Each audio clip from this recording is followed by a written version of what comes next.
mana orang-orang yang kemarin sudah melaporkan Pak Jokowi ke KPK? Hari ini kok tidak muncul lagi ya?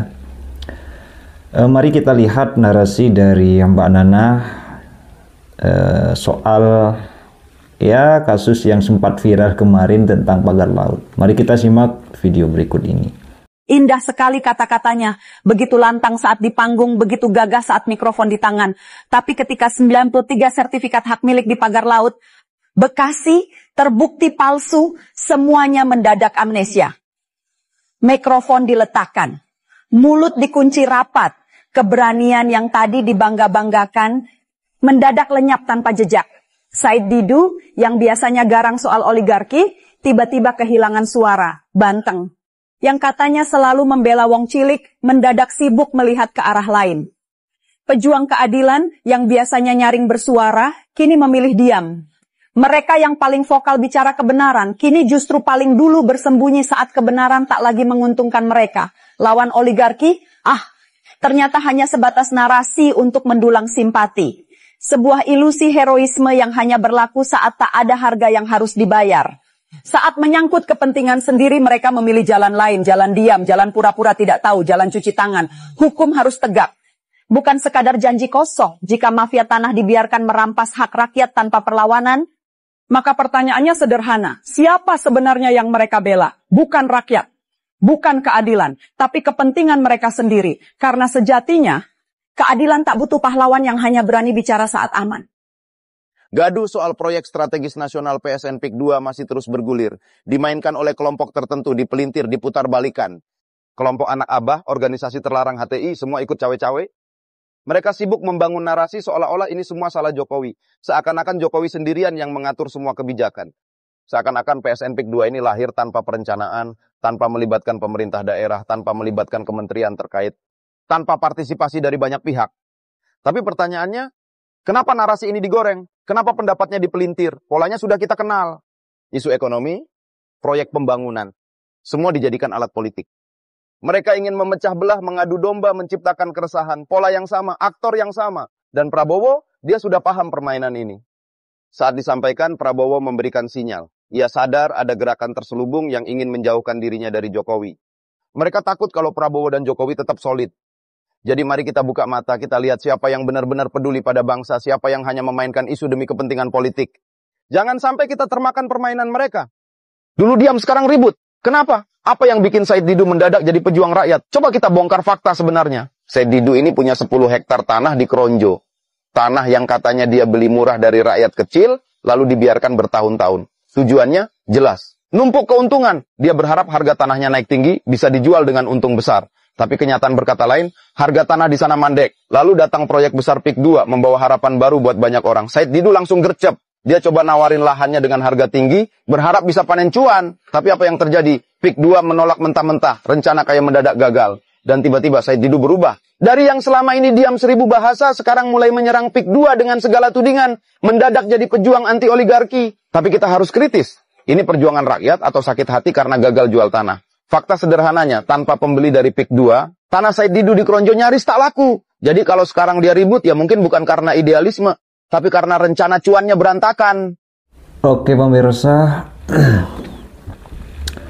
berbicara persoalan Said Didu in the gang, Said Didu dan kawan-kawan di KK. Ada Abraham Samad, mantan ketua KPK, kemudian ada Refli Harun, terus Roy Suryo, dan yang lainnya yang tidak suka terhadap Pak Jokowi. Kemarin sempat datang ke Komisi Pemberantasan Korupsi dan melaporkan Pak Jokowi atas dugaan penyelewengan di pagar laut yang ada di Tangerang. Sampai hari ini belum ada tanda-tanda bahwa Pak Jokowi itu salah ataupun keliru. Dan bahkan kabar tentang pagar laut yang kemarin viral itu tenggelam dengan isu langkanya LPG. Yang sampai hari ini mengherankan, Said Didu yang keluar-keluar di media sosial dan hari ini sudah tenggelam dan gak ada suaranya lagi. Nah, orang-orang ini sebenarnya inginnya apa? Terus kemudian pagar laut yang ada di Bekasi. Kalau di Bekasi sih gak heran, karena kebanyakan di sana yang mempunyai SHM pagar laut tersebut adalah memang orang-orang politisi atau elit-elit politik lah. Ada yang beberapa SHM tersebut miliknya salah satu kader partai. Ya, kita sebutlah banteng lah. Nah, kenapa kalau isu yang di Tangerang ini banteng kok begitu bisu dan tidak mau ngomong? Dan bahkan hari ini ya, Said Didu dan kawan-kawan ini nggak berani muncul lagi ke publik mempersoalkan tentang pagar laut ini. Jadi begini, kalau orang yang masih suka terhadap jabatan, suka terhadap uang dan embel-embel yang lain, gak usah berbicara persoalan atas nama rakyat deh. Kalau memang mau menyuarakan suara rakyat, masyarakat kecil dan sebagainya, seharusnya memang tidak langsung menuduh salah satu orang. Ya, kita sebut Pak Jokowi lah. Said Didu dan kawan-kawan ini kan langsung menuduh seolah-olah ini kerjaannya Pak Jokowi. Come on, Said Didu dan kawan-kawan. Di pemerintahan Indonesia ini bukan hanya Pak Jokowi kepala negara. Banyak di bawahnya itu adalah anak buah dari Pak Jokowi. Ada kementerian pada waktu itu, ada gubernur, bupati, kecamatan, dan desa. Itu semua adalah pembantunya presiden. Tapi yang diserang oleh Said Didu Abraham Samad dan kawan-kawan ini adalah malah Pak Jokowi. Yang memang kalau presiden mempunyai kepentingan, ingin mempunyai merusak, memporak-porandakan negara ini, nggak harus 10 tahun Pak Jokowi menjabat, 5 tahun selesai sudah. Karena beliau sebagai presiden, sehingga isu narasi yang katanya Pak Jokowi yang keliru, harus adilih Jokowi. Ya, dendam-dendam lama lah, kekalahan Pilpres katanya Pak Jokowi kan. Kemudian kemarin juga sempat disinggung oleh Pak Jokowi, kenapa kok sekali-kali kok tidak Prabowo yang disalahkan? Kenapa yang salah Pak Jokowi, yang salah Pak Jokowi, yang salah Pak Jokowi?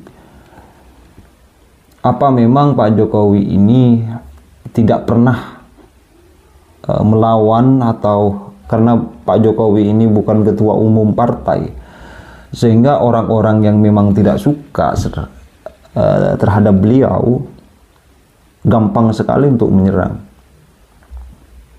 gampang sekali untuk menghina?